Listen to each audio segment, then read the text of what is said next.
Tidak ada yang pernah melihat Allah. Berarti teori pertama batal. Karena tidak ada yang tidak pernah melihat Allah. Enggak ada pernah melihat Allah. Siapa yang pernah melihat Allah di dunia? Enggak ada. Satupun manusia enggak ada. Kalau ada orang yang pernah melihat Allah, dustakan. Nabi saja ketika Mi'raj tidak pernah melihat Allah di Sidratil Muntaha karena ditabir dengan cahaya. Yang kedua, saya bisa mensifatkan Allah karena Allah ada kembarannya. Allah tidak punya kembaran. Bagaimana caranya mensifatkan Allah dengan kembarannya? Kemungkinan yang ketiga, ada orang yang dihabarkan Allah siapa dirinya untuk disampaikan kepada orang lain, dan ini mungkin tapi lewat para nabi. Allah memahyukan kepada para nabi siapa Tuhannya, para nabi menghabarkan kepada kita. Itulah satu-satunya kita mengenal Allah, cuma begitu, lewat ajaran para nabi. Lah Nabi kita Muhammad sallallahu alaihi wasallam sudah mensifati dan juga memberitahu tentang nama-nama dan sifat bagi Allah Subhanahu wa taala. Jadi kita mengenal Allah itu hanya satu jalurnya, harus lewat jalur Nabi. Baru kita akan mengenal Allah. Karena Allah itu tidak ada yang serupa dengan makhluknya. Walam yakul lahu kufuwan ahad. Tidak ada yang sekufu dengan makhluknya. Bagaimana akan dibandingkan dengan Tuhan-Tuhan yang lainnya? Ya. Makanya di sini ma'asyiral muslimat yang dimuliakan Allah Azza wa Jalla, walaupun surah Al-Ikhlas ini singkat, tapi padat sekali maknanya. Intinya adalah tauhid kepada Allah Subhanahu wa taala. Lah siapapun yang berusaha untuk mencintai surat ini karena suka dengan sifat-sifatnya dan berusaha untuk mengamalkannya, artinya mentauhidkan Allah dengan sesungguhnya, maka berdasarkan sabda ini, inna hubbaka iyyaha yudkhilukal jannah. Sesungguhnya rasa cinta terhadapnya dapat memasukkan kamu ke dalam surga.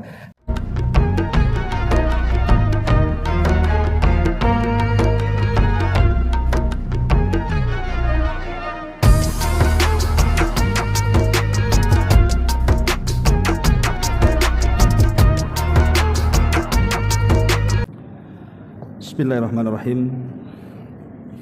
Assalamualaikum warahmatullahi wabarakatuh. Alhamdulillah wassalatu wassalamu ala Rasulillah wa ala alihi wa sahbihi wa mawalah wa la hawla wa la quwata illa billahi wa ba'd. Alhamdulillah, segala puja dan puji hanya milik Allah Subhanahu wa ta'ala. Salawat dan juga salam kita hadiahkan kepada Rasul kita Nabi besar Muhammad sallallahu alaihi wa ala alihi wasallam. Baik, kita akan lanjutkan kajian kita, masih membahas kitab 175 Jalan Menuju Surga Allah Subhanahu wa ta'ala. Dan kita sudah masuk pada halaman 94 pada poin 43, di mana di antara amalan yang bisa memasukkan kita ke surga adalah dengan mencintai surah Al-Ikhlas. Baik, kita baca dulu baru kita jelaskan. An Anasin radhiyallahu anhu anna rajulan qala ya Rasulullah inni uhibbu hadhihi surata qul huwallahu ahad faqala inna hubbaka iyyaha yudkhilukal jannata. Dari Anas bin Malik radhiyallahu an, bahwasanya ada seorang laki-laki berkata, wahai Rasulullah, sesungguhnya aku mencintai surat ini. Maksudnya Qul huwallahu ahad, suratul Ikhlas. Beliau sallallahu alaihi wasallam menjawab, sesungguhnya rasa cinta dirimu terhadap surat itu dapat memasukkan kamu ke dalam surga. Kemudian poin yang ke-44 karena terkait juga, Nabi sallallahu alaihi wasallam bersabda, man qara'a qul huwallahu ahad 10 marratin banallahu lahu baitan fil jannah. Barang siapa yang membaca qul huwallahu ahad 10 kali, niscaya Allah akan bangunkan untuknya sebuah istana di surga. Baik, ma'asyiral muslimat yang dimuliakan Allah Subhanahu wa ta'ala, Surat Al-Ikhlas ini atau surat Qul Huwallahu Ahad, ulama menyebutnya dengan surah Al-Ikhlas. Dan di dalam Al-Quran Al-Karim surah Al-Ikhlas itu ada dua. Pertama, Qul ya ayyuhal kafirun, dan yang kedua, Qul Huwallahu Ahad. Ini dua surat yang disebut dengan suratul Ikhlas. Makanya dua surat ini selalu digandengkan oleh Nabi SAW di dalam beberapa salat sunnah. Contoh 2 rakaat fajar.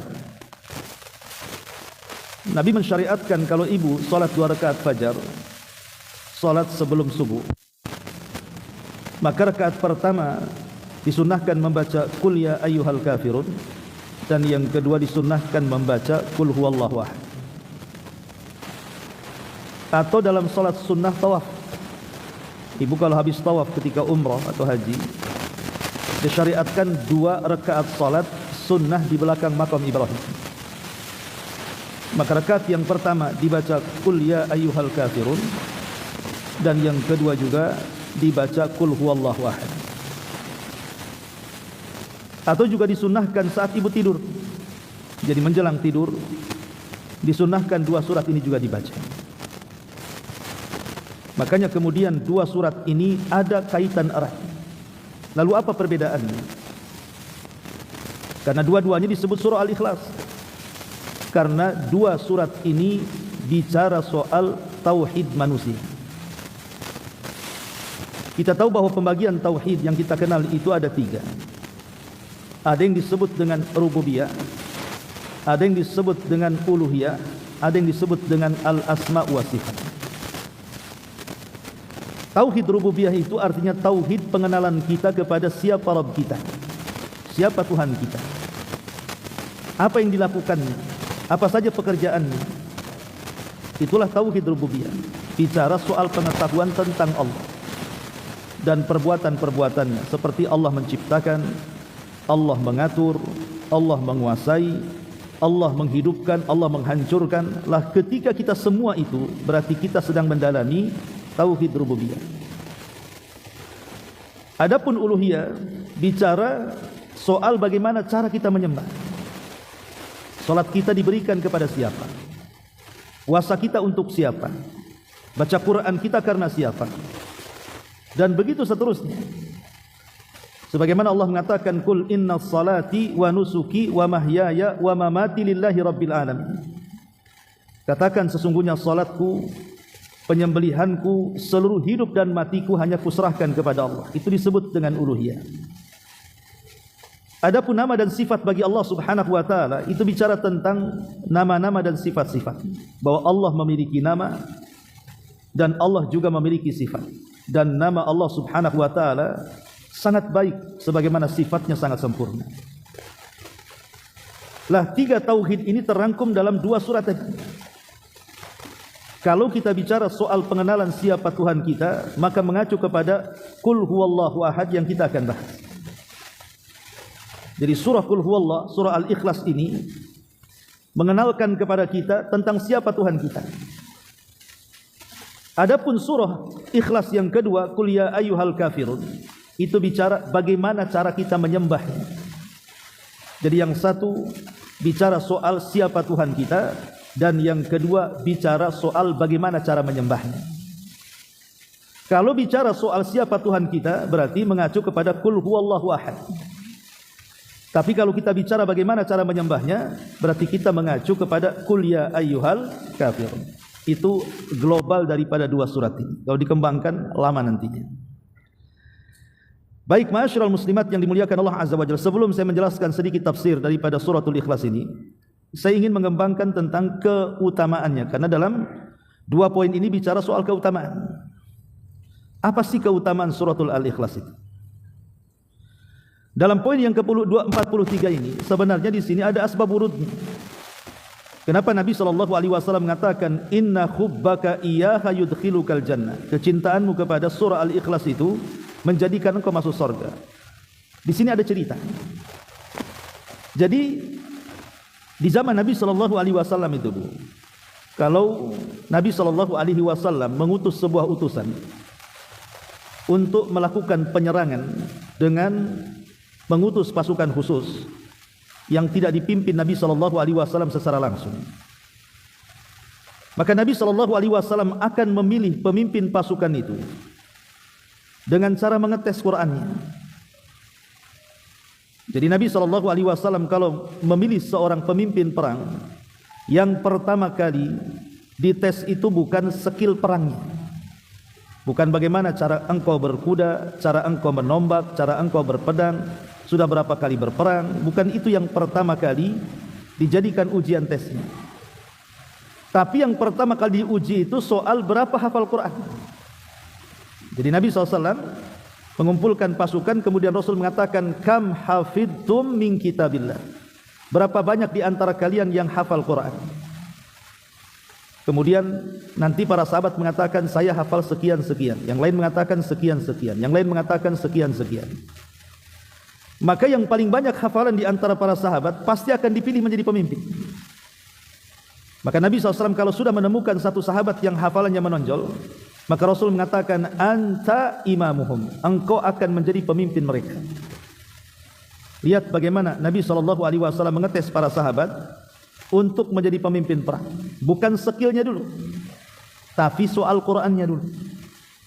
Coba kalau sekarang perusahaan-perusahaan yang ada di Batam ini, kalau orang masuk perusahaan dites Qur'annya dulu, saya kira nggak ada orang korupsi.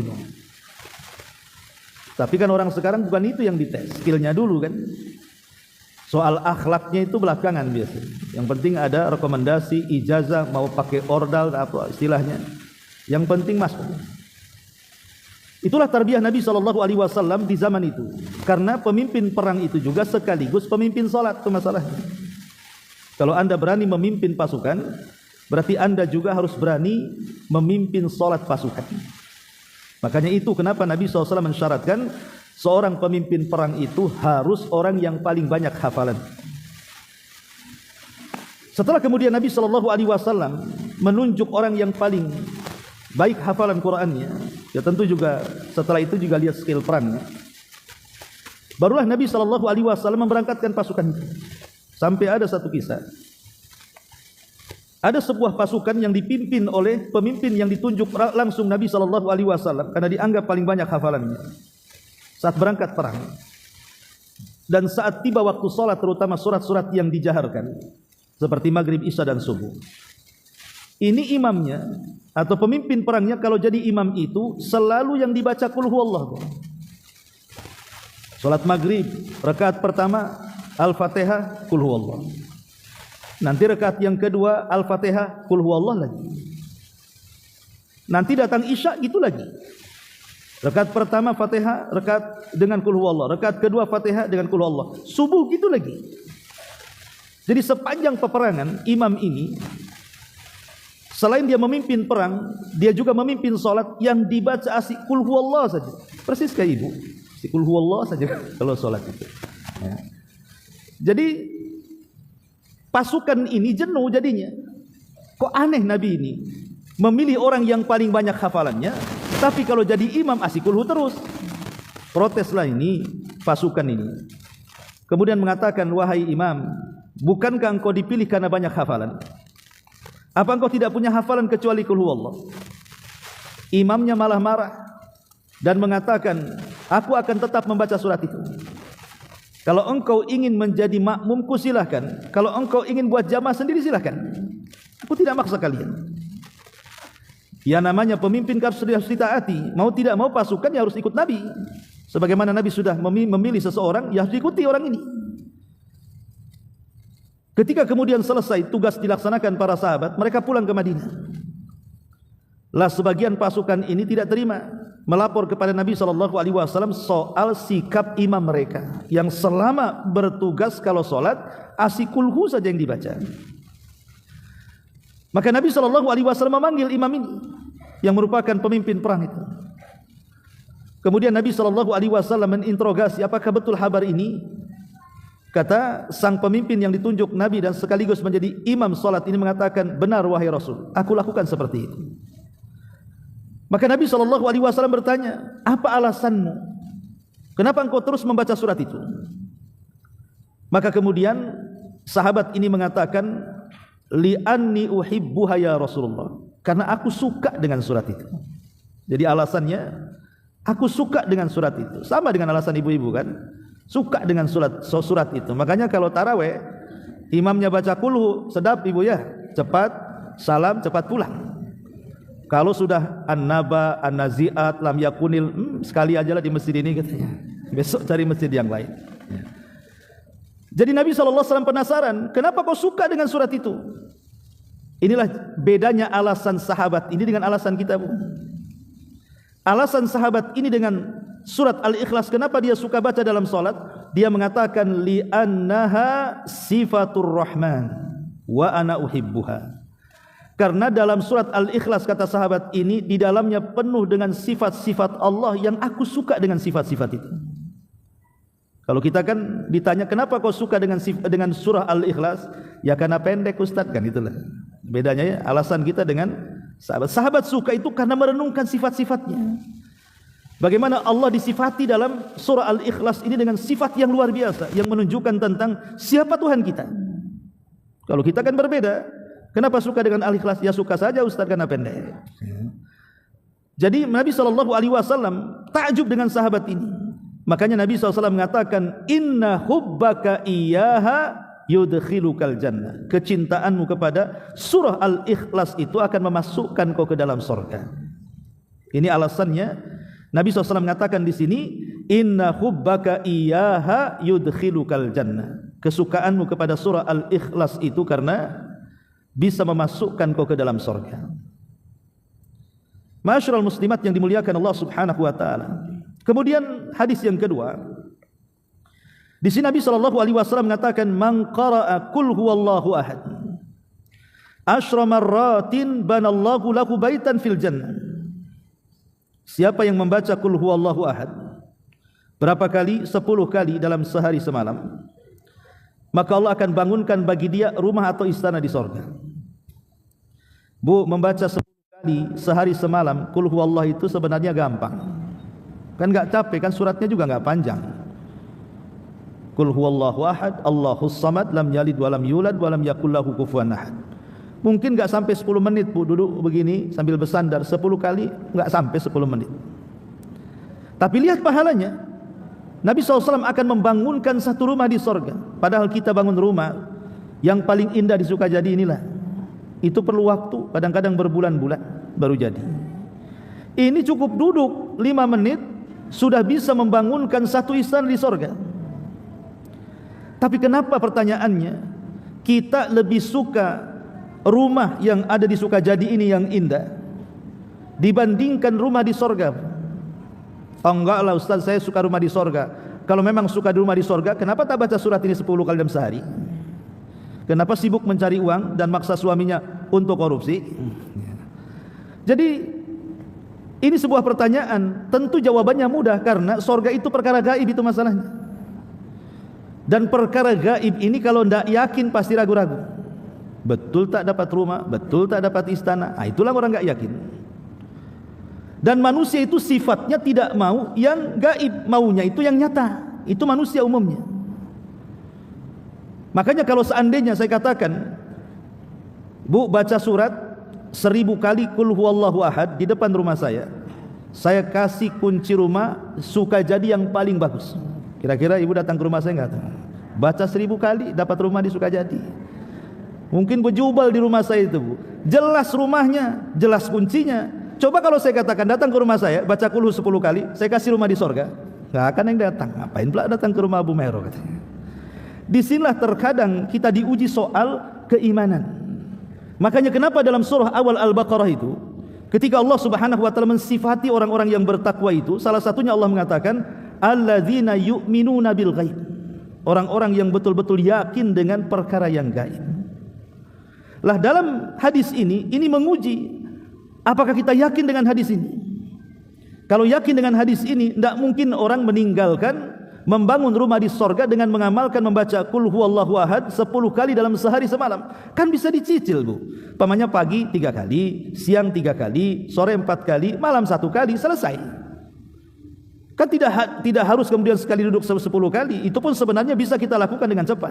Tapi semalas-malasnya orang baca lah, cicil aja lah kayak ibu cicil utang, ya. Artinya di sini hadis ini sebenarnya sangat simpel dan jelas. Bagaimana keutamanya luar biasa. Bahkan lebih daripada itu, ada sebuah hadis. Jadi satu hari Nabi SAW sedang duduk bersama Abu Hurairah radhiyallahu anhu.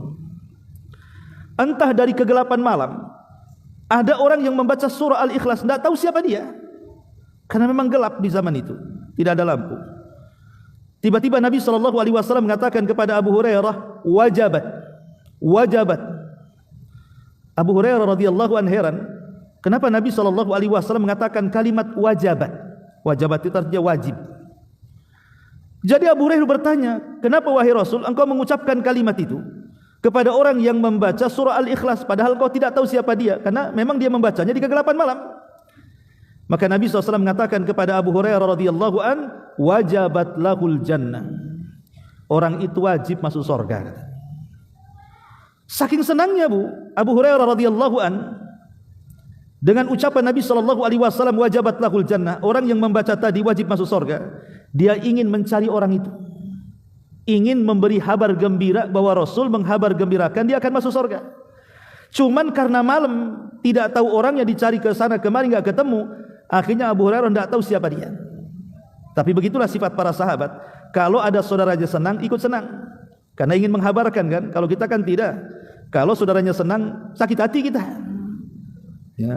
Tetangganya membeli sesuatu, mobil bagus, rumah pula bagus gitu. Bukan datang ikut senang, malah ditanya, itu kerjaannya suaminya apa ya? Kok bisa dia beli itu? Bukan kemudian ikut senang, malah diinterogasi pula dari mana duitnya. Lah ini kadang-kadang hasadnya kita ini kadang-kadang melampau. Padahal Nabi SAW mengajarkan hendaklah kita harus ikut senang bagi saudara kita yang senang. Sama ketika Nabi SAW bersama Abu Bakar Umar lewat di Masjid Nabawi, di balik tiang itu rupanya ada orang yang baca Quran. Suaranya bagus sekali. Jadi saking bagusnya Rasul mengatakan kepada Abu Bakar dan Umar, wahai Abu Bakar, Umar, tahukah kamu saat Jibril menurunkan wahyu kepadaku suaranya seperti apa? Kata Abu Bakar dan Umar, aku tidak tahu wahai Rasul. Allah wa Rasuluhu a'lam. Maka Rasul mengatakan, suaranya seperti orang yang sedang ngaji di balik tiang itu, katanya. Jadi Abu Bakar Umar ini penasaran siapa orang yang ngaji di balik tiang itu. Kok suaranya disejajarkan oleh Nabi dengan Jibril? Rupanya setelah dilihat dari kejauhan, dia adalah Ibnu Ummi Abdin, kunyah daripada Abdullah ibn Mas'ud radhiyallahu anhu. Pagi-pagi buta Umar itu datang ke rumah Ibnu Mas'ud. Maksudnya ingin menghabar gembirakan. Selamat ya wahai Ibnu Mas'ud, Nabi sudah mensejajarkan suaramu dengan suara Jibril. Tapi raut muka Ibnu Mas'ud seolah-olah biasa saja. Ketika kemudian Umar mengatakan, kenapa kau tak senang? Kata Ibnu Mas'ud, kau telat, Abu Bakar tadi baru datang, katanya. Ngasih tahu dengan perkara yang sama. Begitu sahabat berlomba-lomba, kalau ada saudara kita mendapatkan nikmat, berbondong-bondong ngasih semangat gitu. Bukan malah curiga. Lah itulah hebatnya hati para sahabat, tidak ada dengki, tidak ada hasad. Balik kepada tema di sini, bahwa surah Al-Ikhlas ini, Bu, adalah surat yang siapapun mencintai surat ini dan memahami makna-maknanya, apalagi sampai mengamalkannya, maka dijamin masuk surga. Lebih daripada itu, ulama ketika mengatakan di antara nama-nama surah Al-Ikhlas adalah disebut dengan suratul syifa. Jadi qul huwallahu itu, Bu, itu disebut suratul syifa, surat yang bisa menyembuhkan penyakit. Artinya kalau seandainya kita ini mau menyembuhkan penyakit, kita bisa menjadikan surat ini salah satu daripada surat ruqyah.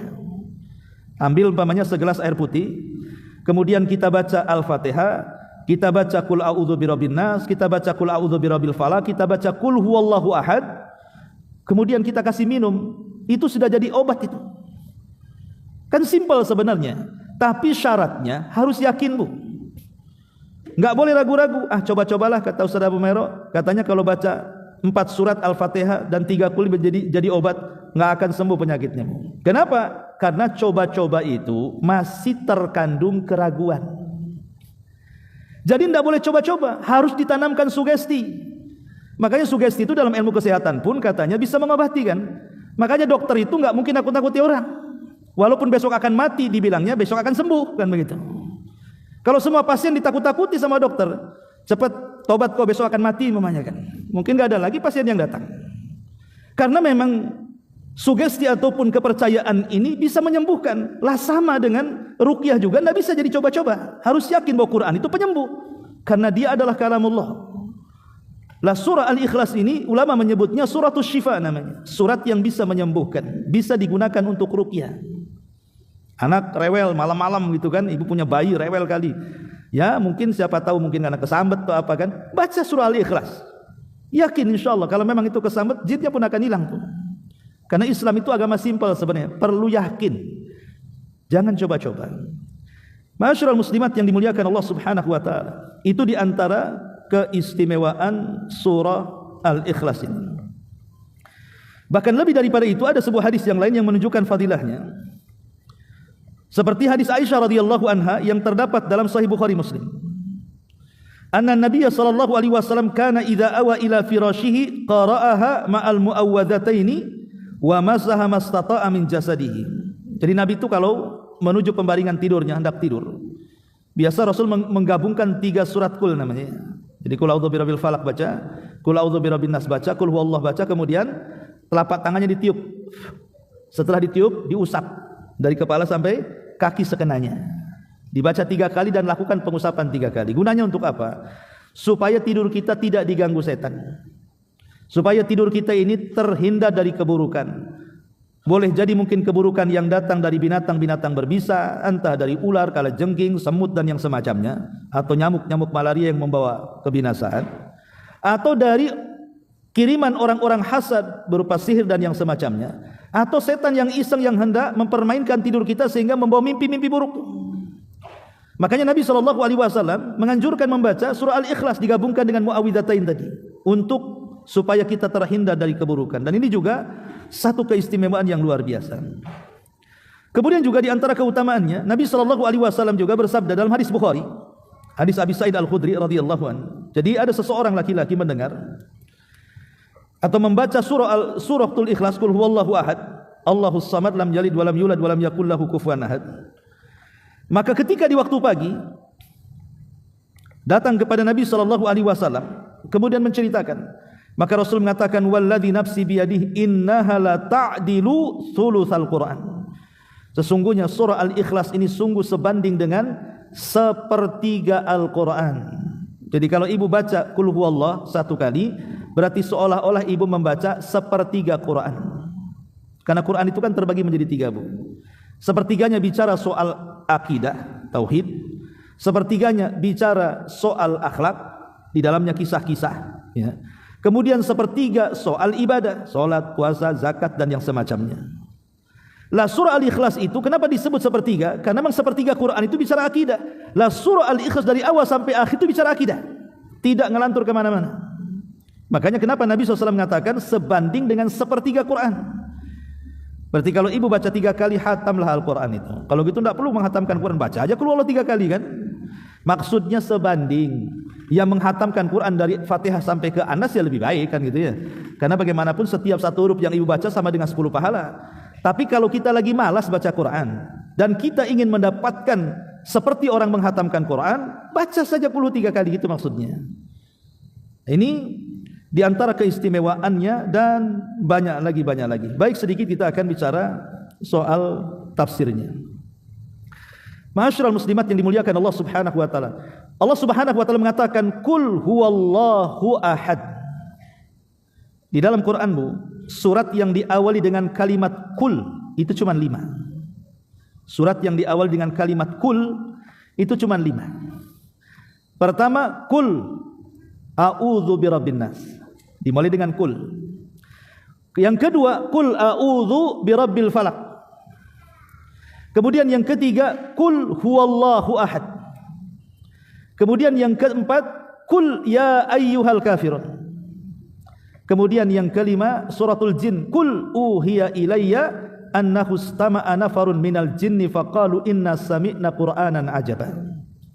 Jadi An-Nas, Al-Falaq, Al-Ikhlas, Al-Kafirun, Al-Jin. Ini 5 surat yang dimulakan dengan kalimat kul. Kul itu apa artinya, Bu? Kul itu artinya katakan. Katakanlah wahai Muhammad, itu artinya kul. Dan kalimat kul itu biasanya diawali dengan sebuah pertanyaan, karena kul itu bagian dari jawaban. Contoh umpamanya Allah mengatakan, yas'alunaka anil mahid. Mereka bertanya-tanya kepadamu soal darah haid. Allah katakan, kul huwa adzan. Katakan wahai Muhammad, itu darah kotor. Kan diawali dengan pertanyaan tuh. Ya. Yas'alunaka madza yunfikun. Mereka bertanya-tanya, kalau saya punya harta kemana saya infakkan? Maka Allah mengatakan, kul ma anfaqtum min khairin falil walidaini. Katakan ya Muhammad, harta yang paling baik yang kau infakkan itu untuk orang tua dulu. Yas'alunaka anil ahillah. Kul hiya mawaqitu linnasi wal hajj. Mereka bertanya-tanya soal bulan sabit. Katakan ya Muhammad, bulan sabit itu untuk penentuan waktu manusia dan waktu haji. Dan begitu seterusnya. Kalimat kul itu biasanya sebagai jawaban dari sebuah pertanyaan. La kul huwallahu ahad, Allahus samad, lam yalid walam yulad walam yakul lahu kufuwan ahad ini pun adalah jawaban dari sebuah pertanyaan. Orang-orang musyrik itu, Bu, orang-orang musyrik Arab, mereka itu memiliki sesembahan. Sesembahan mereka itu dikenali siapa orang tuanya, dari mana asal keturunannya. Contoh umpamanya, di antara berhala-berhala jahiliyah itu kan ada namanya Lata, Uzza, Manat, Khubal dan yang semacamnya, Saif, Nailah, banyak nama-nama berhala yang ada di zaman jahiliyah. Contoh saja Lata. Ada namanya berhala Lata. Lata ini sejarahnya itu kan diambil dari kalimat Lata yalutu, artinya mengadon roti. Karena si Lata ini sebelum menjadi berhala yang disembah, semasa hidupnya dia orang saleh, orang baik. Jadi kalau datang musim haji, dia selalu mengadon roti, kemudian membuat makanan dan dibagi-bagikan secara gratis kepada jemaah haji. Dan begitulah setiap tahun dia suka menyumbang hartanya untuk memberi makan jemaah haji. Setelah meninggal si Lata ini, akhirnya kemudian dibuat patung. Setelah dibuat patung, dijadikan berhala, kemudian disembah, jadilah patung Lata. Lah mereka tahu siapa Lata ini semasa hidupnya, siapa orang tuanya, siapa bapaknya, siapa ibunya, siapa kakeknya, siapa kabilahnya, mereka tahu. Sehingga kemudian ketika Rasul datang, kemudian membawa ajaran baru bahwa sesembahan yang kalian sembah itu tidak benar. Sesembahan yang benar itu adalah sesembahan yang aku sembah, kata Rasul. Jadi mereka bertanya-tanya kepada Rasulullah itu.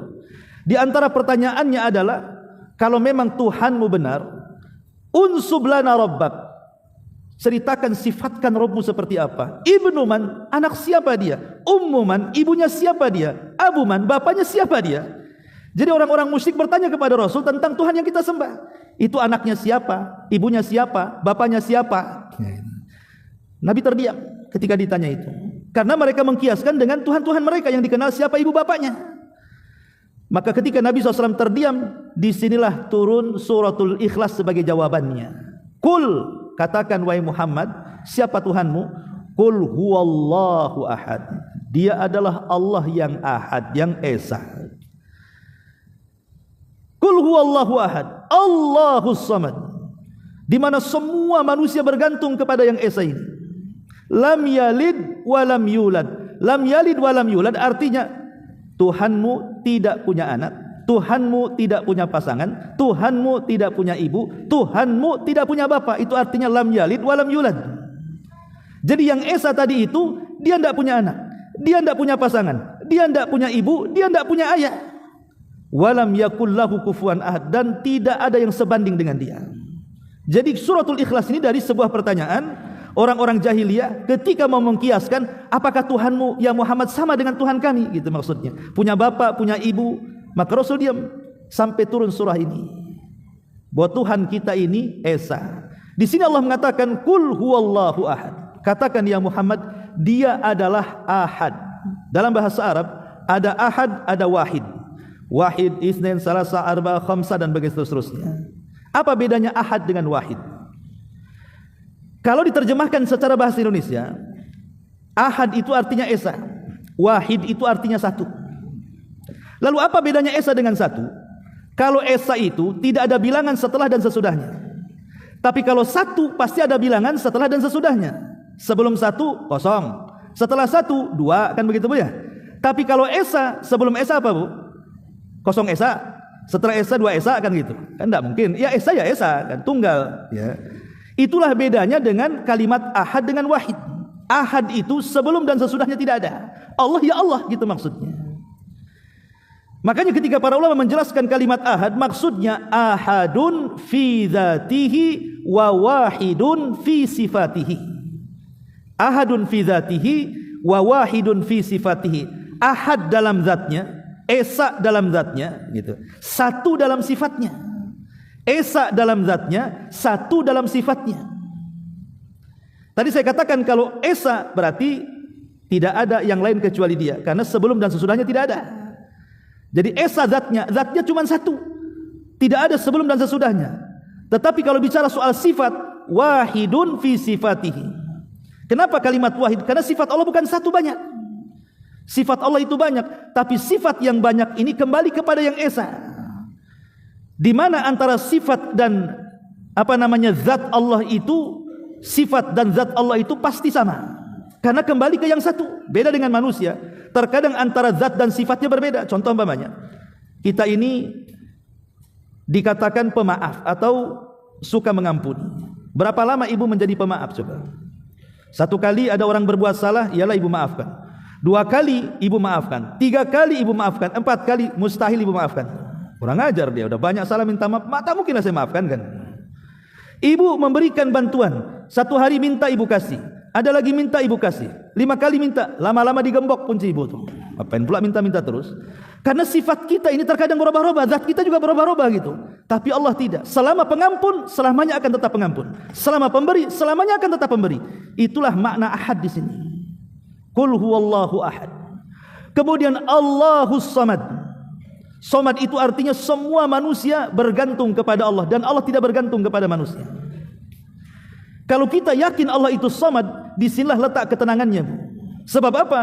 Kalau orang meletakkan kalimat samad dalam hati, pasti akan tenang seumur hidupnya. Baik dalam keadaan susah ataupun senang, dalam keadaan sehat ataupun sakit. Kenapa? Karena dalam hatinya ada tempat bergantung zat yang maha kuat segala-galanya. Karena kalau bergantung kepada makhluk, seberapa sih kekuatan makhluk itu, Bu? Ibu punya saudara umpamanya kan, ataupun ibu hendak punya masalah, membayar pengacara. Wah, pengacara kondang di Indonesia yang banyak cincinnya itu umpamanya. Ya. Sekali kena stroke, Bu, pelet tidak bisa ngomong. Kira-kira pengacara kalau stroke nggak bisa ngomong bisa cari uang nggak tuh? Pengacara kan pakai mulut tuh cari uangnya. Sampai kapan kekuatan pengacara itu? Dikasih stroke mulutnya nggak bisa ngomong, nggak bisa lagi dia cari duit. Kekuatan makhluk itu terbatas. Pamannya kita punya pejabat, entah di kepolisian, entah di anggota dewan, di apa, sekali purna selesai, nggak bisa lagi kita bergantung kepada mereka. Kekuatan makhluk itu terbatas. Makanya orang yang bergantung kepada makhluk, ketenangannya juga terbatas. Tapi kalau kita bergantung kepada zat yang kuat segala-galanya, maka dari hidup sampai mati, itulah ketenangannya. Itulah yang dikatakan dengan tawakal namanya. Dari sifat samad muncul tawakal. Bahwa kita hanya bergantung kepada zat yang kuat saja, supaya tenang selamanya. Itu makna samad artinya. Kemudian lam yalid wa lam yulad. Lam yalid tidak melahirkan dan tidak dilahirkan. Ini bantahan kepada siapa? Satu bantahan kepada orang Nasrani. Karena orang Nasrani menganggap Isa itu adalah Tuhan. Isa itu satu di antara 3 Tuhan, bahkan Isa itu anak Tuhan. Maka kita katakan lam yalid walam yulad. Tuhan kami tidak seperti Tuhan kalian. Tuhan kami tidak melahirkan dan tidak dilahirkan. Yang kedua, bantahan kepada orang Yahudi yang mengatakan Uzair itu putra Tuhan juga sama. Maka kita katakan, hei Yahudi, Tuhan kita berbeda. Tuhan kalian ada orang tuanya, Tuhan kami lam yalid walam yulad. Tidak melahirkan dan tidak dilahirkan. Ataupun bantahan kepada orang musyrik Arab di zaman itu yang menganggap malaikat-malaikat itu putri-putri Allah. Allah tidak punya putri, Allah tidak punya putra, bahkan Allah tidak punya orang tua. Lam yalid walam yulad. Dari sini juga bantahan kepada orang liberal yang menganggap semua agama sama. Dari mana sama? Kita ini agama yang mentauhidkan Allah, yang mengatakan Allah Esa, dia tidak melahirkan dan dia tidak dilahirkan. Apakah sama Islam dengan Nasrani? Yang tidak sama. Kita ini Tuhannya satu, mereka Tuhannya banyak. Yahudi juga tidak sama dengan kita. Kita Tuhan satu, mereka Tuhan banyak. Dengan orang-orang musyrik juga tidak sama. Berarti tidak benar akidah liberal menyamakan semua Tuhan. Banyak jalan menuju Roma, toh juga sampai ke Roma juga. Banyak jalan menuju surga, mau agama apa saja nanti sampai ke surga. Tidak mustahil. Makanya Allah mengatakan di sini lam yalid walam yulad. Dan Allah katakan yang terakhir walam yakul lahu kufuwan ahad. Dan tidak ada yang setara dengan Allah. Karena kita ini tidak bisa mensifatkan Allah Subhanahu wa taala seperti mensifatkan berhala-berhala yang diyakini di luar daripada agama Islam. Allah itu kita yakini adanya, tapi siapa yang pernah melihat Allah? Contoh begini Bu ya. Umpamanya saya, ibu pernah jumpa dengan saya. Tentu ibu akan bisa mensifati saya karena pernah jumpa dengan saya. Satu. Atau mungkin ibu tidak pernah berjumpa dengan saya, tapi saya punya kembaran. Ibu melihat kembaran saya, sehingga ibu mensifati saya dengan kembarannya. Atau mungkin yang ketiga, ibu tidak pernah melihat saya, tidak melihat kembaran saya, tapi ada teman saya cerita tentang saya. Kan mengenal saya itu kan biasanya dari 3 perkara ini kan Bu. Contoh mamanya mengenal, inilah handphone, saya punya handphone. Ya, coba ibu sifatkan handphone Abu Humairah seperti apa? Bagi yang pernah melihat pasti akan bisa mensifatkan, oh Abu Humairah ini sudah lecak handphonenya itu, handphone apa tuh namanya? Saya pernah melihatnya. Dia bisa mensifatkan. Atau mungkin ada yang sama dengan handphone ini. Oh saya tahu walaupun tidak pernah melihat handphone dia, pasti dia Samsung sekian-sekian. Saya tahulah. Oh sama kok itu keluarannya. Atau boleh jadi mungkin ibu tidak pernah melihat handphone saya, tidak juga ada satu pabrik pengeluarannya. Mungkin ada orang yang pernah melihatnya. Kita terapkan kepada Allah Subhanahu wa taala. Siapa yang pernah melihat Allah? Tidak ada yang pernah melihat Allah. Berarti teori pertama batal. Karena tidak ada yang tidak pernah melihat Allah. Enggak ada pernah melihat Allah. Siapa yang pernah melihat Allah di dunia? Enggak ada. Satu pun manusia enggak ada. Kalau ada orang yang pernah melihat Allah, dustakan. Nabi saja ketika Mi'raj tidak pernah melihat Allah di Sidratil Muntaha karena ditabir dengan cahaya. Yang kedua, oh saya bisa mensifatkan Allah karena Allah ada kembarannya. Allah tidak punya kembaran. Bagaimana caranya mensifatkan Allah dengan kembarannya? Kemungkinan yang ketiga, ada orang yang dihabarkan Allah siapa dirinya untuk disampaikan kepada orang lain, dan ini mungkin tapi lewat para nabi. Allah memahyukan kepada para nabi siapa Tuhannya, para nabi menghabarkan kepada kita. Itulah satu-satunya kita mengenal Allah cuma begitu, lewat ajaran para nabi. Lah Nabi kita Muhammad sallallahu alaihi wasallam sudah mensifati dan juga memberitahu tentang nama-nama dan sifat bagi Allah Subhanahu wa taala. Jadi kita mengenal Allah itu hanya satu jalurnya, harus lewat jalur Nabi. Baru kita akan mengenal Allah. Karena Allah itu tidak ada yang serupa dengan makhluknya. Walam yakul lahu kufuwan ahad. Tidak ada yang sekufu dengan makhluknya. Bagaimana akan dibandingkan dengan Tuhan-Tuhan yang lainnya? Ya. Makanya di sini ma'asyiral muslimat yang dimuliakan Allah Azza wa Jalla, walaupun surah Al-Ikhlas ini singkat, tapi padat sekali maknanya. Intinya adalah tauhid kepada Allah Subhanahu wa taala. Lah siapapun yang berusaha untuk mencintai surat ini karena suka dengan sifat-sifatnya dan berusaha untuk mengamalkannya, artinya mentauhidkan Allah dengan sesungguhnya, maka berdasarkan sabda ini, inna hubbaka iyyaha yudkhilukal jannah. Sesungguhnya rasa cinta terhadapnya dapat memasukkan kamu ke dalam surga. Baik, ini di antara rangkuman dari 2 poin ini. Sebelum saya tutup, kalau ada yang mau bertanya silakan.